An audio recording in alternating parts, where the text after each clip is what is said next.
Deyir Manaf həmi deyir şuba yeni qoy mən də geyirim. Manafın yanına gedirəm elə indi.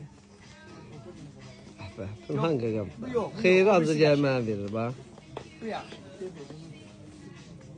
Rüya, Pınhan sən nə indi?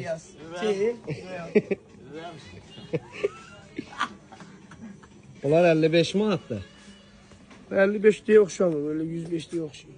Allah haqqı 120-130 satırdılar onlara. Bunun əslində Cavanlaşdı ne? burası yığılacaq olur. So dəvə yunu istəmirsən Ben bax buradan dəvə. almıştım, bir yer var idi oradan, çırıl oldu əlimdə. Yo var, onun cüzlü variantları da var. 30 manatlığı da var. Hani küzcü var. Cüzcü ne? Sen Royal desin de Royal dene. Well, deyə.